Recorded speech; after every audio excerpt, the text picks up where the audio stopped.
Fala, fera! Muito boa tarde, seja bem-vindo, seja bem-vinda ao meu, ao seu, ao nosso EducaPE, edição de ensino médio.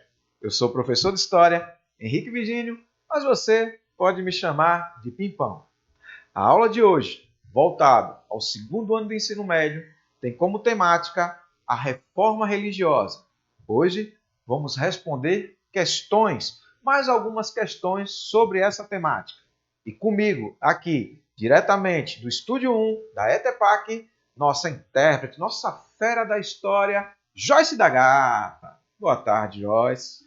No suíte, nós temos aqui o homem, o mito, a lenda, Robertão da transmissão, diretamente aqui da ETEPAC, Santo Amaro, Recife. E aí, fera? 2 anos de EducaPE, parabéns para todos nós. Vem comigo, vem com a Joyce, vem com o Robertão, vamos responder mais algumas questões sobre a reforma religiosa do século XVI. Show? Pimpão, na aula passada com o professor Renato, aquele fera, nós também respondemos questões. Isso aí. E hoje vamos continuar respondendo questões.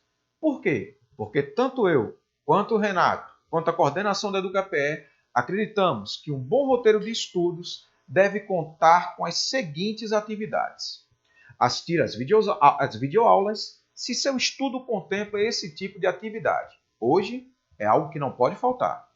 Estudar por material escrito, destacar as partes mais importantes e testar os conhecimentos e revisar os conteúdos sempre que possível.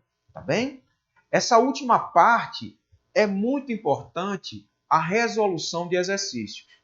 A resolução de exercícios é um excelente método de memorização. Afinal, quanto mais atividades resolvemos, mais conseguimos memorizar os conteúdos que foram estudados.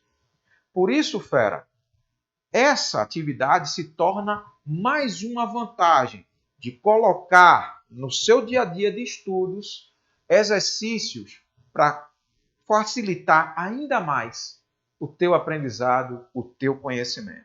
Então, vem com a gente resolver mais uma série de questões sobre as reformas religiosas. Show? Lembra, nas últimas aulas, tanto eu quanto o professor Renato temos abordado o tema sobre as reformas religiosas lá no século XVI. Para a gente partir para as questões, vamos revisar um ponto que não pode ficar de fora, que foram os motivos que levaram a essa ruptura com a Igreja Católica do período de transição entre a Idade Média e a Idade Moderna. Nós temos aí motivos religiosos, sociais, políticos. Mas antes disso, se liga aí. Um dos motivos que também estarão presentes nesse período de transição é justamente a utilização das ideias ou dos ideais renascentistas. Desses ideais, 4 pontos precisam ser lembrados: o antropocentrismo, o humanismo, o racionalismo e o individualismo. Tá bem? Já no aspecto religioso e social, nós temos como causa dessa ruptura a corrupção e a desordem dentro da Igreja Católica desse período. A imprensa com Gutenberg, lá na Alemanha, que serve como base para a divulgação de ideias, e o luxo exacerbado da Igreja Católica diante de uma Europa cada vez mais pobre. No aspecto político, nós temos o controle papal sobre vastas extensões de terra na Europa, com destaque para a Alemanha daquele período, que na verdade era o Sacro Império Romano Germânico. Os reis, principalmente dessa região, queriam diminuir o poder papal e tomar para si as terras que pertenciam à Igreja. Ainda dentro dos motivos que vão levar a essa ruptura, não podemos esquecer dos motivos econômicos. Olha aí, ó. Reis interessados na terra da igreja, combate da igreja às práticas do lucro e da usura, ou seja, o empréstimo de dinheiro e a cobrança de juros, que atingia diretamente a burguesia, classe social surgida na Baixa Idade Média, que tinha como principal atividade o comércio, tá bem? E para sacramentar esse aspecto econômico, nós temos aí a venda de indulgências, ou seja, a venda do perdão dos pecados e a simonia. Simonia pode ser classificada como uma venda de cargos eclesiásticos ou de objetos considerados sagrados, sacros. Show de bola? Recapitulou? E aí? Não pode esquecer desses aspectos, hein? Para ver se você memorizou bem, se você está estudando legal em casa, vamos para a nossa primeira questão. Acompanha comigo aí. Ó. Uma questão direta, uma questão objetiva. Essa aí ninguém pode errar, hein? As reformas protestantes do princípio do século XVI, entre outros fatores, reagiram contra, ou seja, contra que ideias, que princípios houve a reforma protestante. Letra A. A venda de indulgências e a autoridade do Papa, líder supremo da Igreja Católica. Letra B. A valorização pela Igreja Católica das atividades mercantis, do lucro e da ascensão da burguesia. Letra C. O pensamento humanista e permitiram uma ampla revisão administrativa e doutrinária da Igreja Católica. Letra D. As missões evangelizadoras desenvolvidas pela Igreja Católica na América e na Ásia. Ou letra E. O princípio do livre-arbítrio defendido pelo Santo Ofício, órgão diretor da Igreja Católica.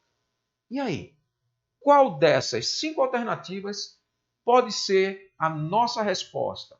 Quais foram os princípios pelos quais houve a reação denominada de Reforma Protestante?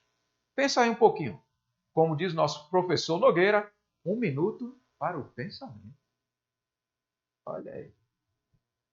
E aí? Robertão, quer chutar dessa vez?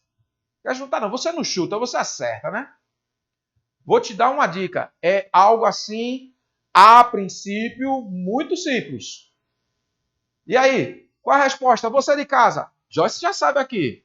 Letra A. Muito bem. Olha aí, letra A.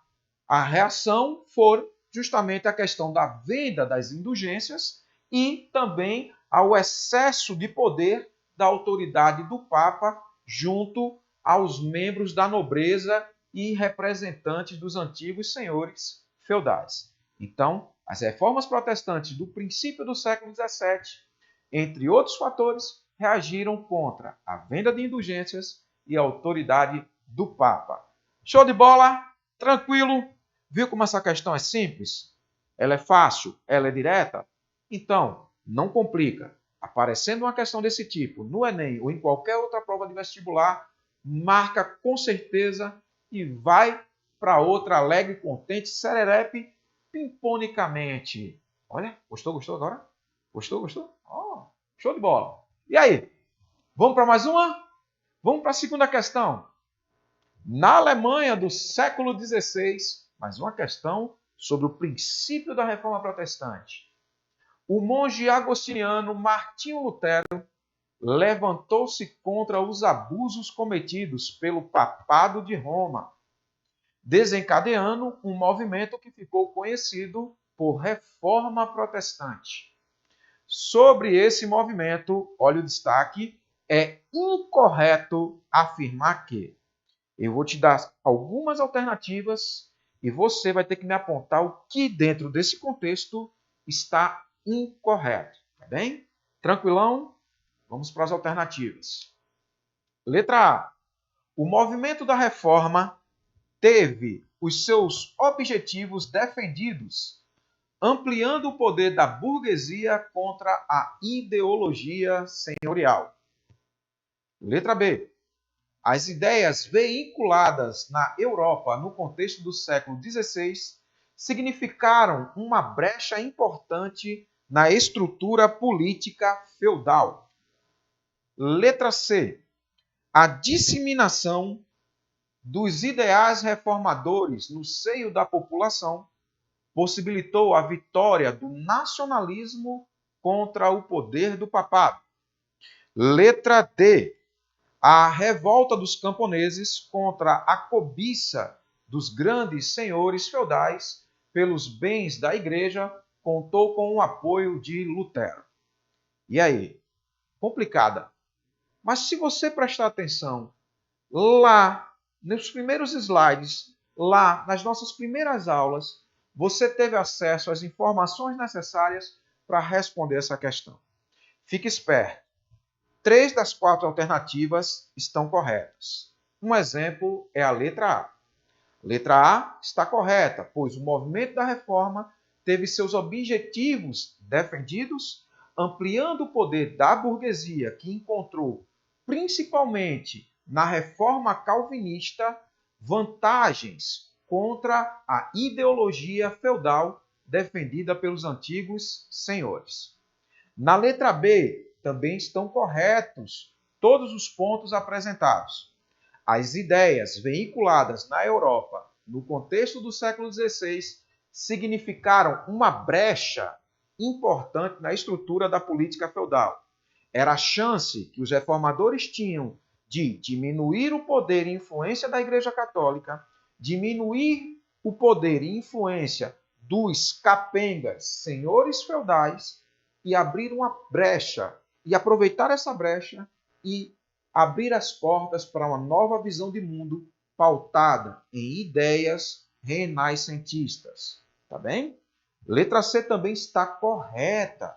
A disseminação dos ideais reformadores no seio da população, ou seja, entre o povão, possibilitou a vitória do nacionalismo contra o poder do Papa. Lembrando que o Papa tinha um poder quase que universal, mesmo estando dentro do Palácio Apostólico lá na Itália, lá em Roma, tá bem? Se A, B e C estão corretas, a resposta que satisfaz o nosso enunciado é a letra D. D de dado, tá certo? A revolta dos camponeses contra a cobiça dos grandes senhores feudais pelos bens da igreja contou com o apoio de Lutero. O que deixou essa alternativa falsa foi justamente esse finalzinho. Contou com o apoio de Lutero. Pelo contrário, Lutero foi contra a revolta dos camponeses. A revolta camponesa mais famosa foi a revolta de Thomas Müller e os anabatistas. Tá bem? Lutero não apoiou o movimento, pelo contrário, ele apoiou os senhores que reprimiram de forma violenta essas revoltas, tá bem? Então, a letra D não se encaixa dentro do contexto pedido no enunciado. Show de bola? Tranquilo? Então, 2 já foram. Mais uma, Joyce? Vamos lá? Você que está mandando aqui, você que diz para a gente ir.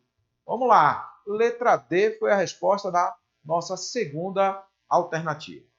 Essa daí, se você errar essa daí, tio Pimpão vai ficar magoado. Por favor, Robertão, minha cara de magoado.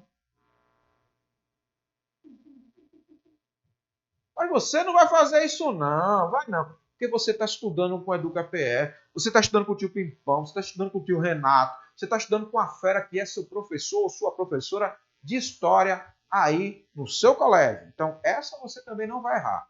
Questão número 3. Acompanha comigo aí. Ó. Na Alemanha do século XVI, havia grande contradição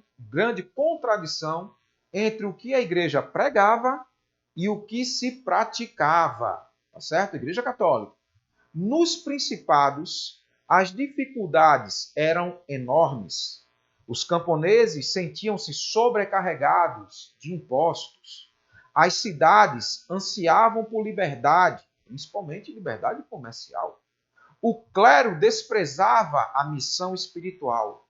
Muitos bispos levavam uma existência de prazer, o que ofendia os crentes sinceros e simples. Os abusos apontados no enunciado geraram um ambiente favorável à aceitação do novo credo, sustentado por. Nós temos aí as razões que vão levar à chamada reforma religiosa do século XVI, a famosa Reforma Protestante. O povo está cansado, os burgueses estão cansados, as cidades querem mais liberdade, nós temos aí o comércio querendo bater asas e voar livre e solto, mas a igreja ainda atrapalha.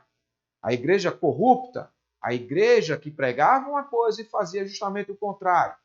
Qual foi o maior nome responsável pelas essas ideias, pela difusão dessas ideias que acabaram modificando toda a estrutura social, política e religiosa da Europa do século XVI? Letra A, Henrique VIII. Letra B, João Knox. Letra C, João Hus. Letra D, João Calvino. Daqui a pouco aparece o João Miguel, meu filho, aí nessa alternativa, tá vendo? João Miguel, cheiro do papai. Letra E, Martinho Lutero. Ele está falando século XVI na Alemanha. Presta atenção aí, ó. Aí, ó. Alemanha, século XVI. Ele já te deu o período e o local. É só partir para o abraço. Falou em Alemanha, falou século XVI, falou em luta contra a corrupção da igreja. É claro que foi quem? Martinho Lutero. Letra E.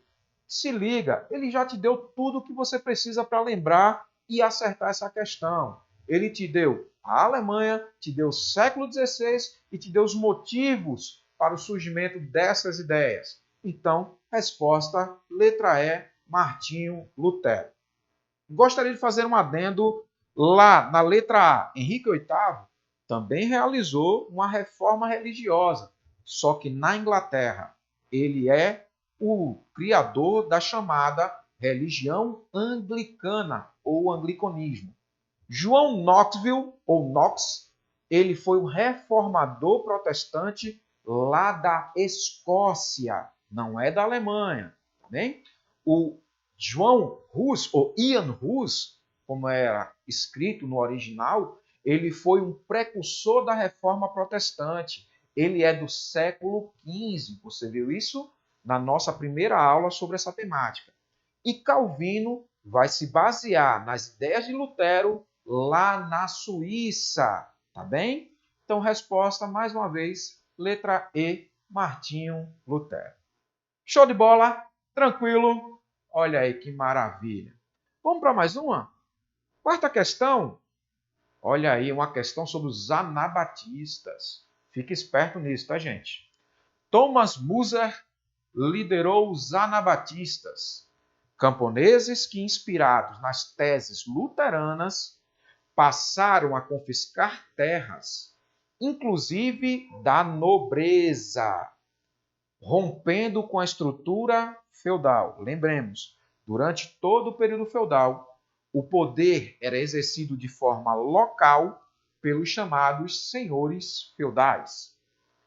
A atitude de Lutero, propositor da reforma, frente ao anabatismo, foi de, se liga, se você acertou a questão número 3, aliás, a questão número 2, você acerta essa questão tranquilamente. Lembre-se, Lutero foi contrário à revolta, à sublevação dos camponeses. Lutero ficou ao lado da nobreza alemã, essa mesma nobreza alemã que protegia e apoiava Lutero.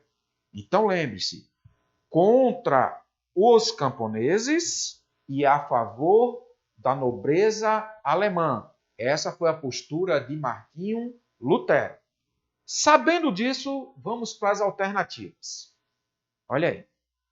Letra A.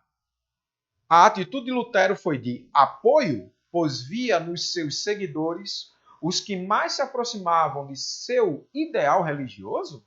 Eu acabei de dizer que não foi não. O apoio dele era para com os nobres, não com os camponeses. Letra B.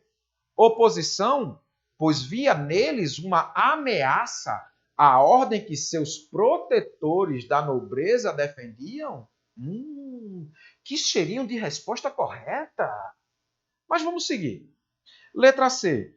Apoio, pois via neles um instrumento para a derrota definitiva dos defensores de Roma, dos defensores da Igreja Católica? Letra D. Oposição, pois via na violência de suas ações a manifestação dos ensinamentos do papado? Letra E. Apoio, pois ao confiscarem as terras, destruíram as bases do Sacro Império Romano-Germânico, que era o maior inimigo de Lutero? Não, o maior inimigo de Lutero era a Igreja Católica, a qual ele queria ver, a princípio, reformada, e por isso foi excomungado e perseguido. Onde tem apoio, esquece. Ele não apoiou a revolta campesina, ele apoiou a nobreza alemã, a nobreza que defendia, que o protegia. Você sabendo disso, vai me dizer que a resposta correta só pode ser a letra B. B de quê? B de bonito. Olha aí, ó. B de bonito. Letra B é a nossa resposta. Se você prestou atenção na questão número 2, você também acertaria essa com facilidade. Show de bola? E aí, Joyce? Pessoal de casa, tá tudo bem? Tudo certinho? Olha aí, essa até Mia acertaria. Tá vendo você? Até Mia acertaria. Quem não sabe o que é Mia? Mia é a gata que é dona da casa onde a Joyce mora, né? Joyce mora de favor na casa. Show de bola, gente! Então, ó, eu vou pedir para o Robertão jogar na sua tela esse slide, para que você possa depois tirar um print e passar essa anotação para seu caderno de estudos. Eu trago aí, de forma bem sintética, o que foi o movimento anabatista, tá certo? Movimento religioso surgido com as reformas protestantes do século XVI, inspirado nas ideias de Martinho Lutero, que foram desenvolvidas contra o poder religioso, social e político da Igreja Católica. Olha aí, ó, o grande adversário de Martinho Lutero foi a Igreja. O nome foi em decorrência dos batizados dos anabatistas ocorrerem na fase adulta da vida, escolhendo conscientemente se entregar à religião cristã. Essa forma de batismo é uma oposição ao ritual católico, que, por exemplo, o batismo é realizado com a criança recém-nascida. Em geral, isso acontece até os dias de hoje. Tá bem? Robertão, traz aqui para o tio Pimpa. Valeu, meu querido. Vamos dar um pulinho aí para a gente ir para mais uma questão, tá certo? Olha aí. Questão número 5. Que coragem, afinal, é a dele? O doutor Patinhas de Gato, o novo Papa de Wittenberg, o doutor Cadeira de Balanço, o amante dos banhos de sol. Ah, ele afirma que não deve haver revolta, porque a espada foi entregue por Deus aos governantes. Mas o poder da espada pertence a toda a comunidade. As pregações de Thomas Müller gozaram de popularidade nas comunidades rurais. Isto porque Thomas Müller foi o grande líder do movimento anabatista. Inclusive, ele chegou a ser morto durante uma das revoltas. Revoltas essas condenadas por Martinho Lutero. E esse princípio de texto é uma crítica que Thomas Müller faz justamente a Lutero por apoiar os governantes, por apoiar a nobreza lá da Alemanha. Tá bem? Sabendo disso, e como o nosso tempo chegou ao fim, já vou te dar a resposta. É a letra C. A nobreza alemã protegia os reformadores que tinham um discurso contra a propriedade da igreja. Tá bem? Nosso tempo, infelizmente, chegou ao fim. Nós, aqui, diretamente do Estúdio 1 da ETEPAC, vamos nos despedindo. Mas a gente se vê numa outra história. Até breve.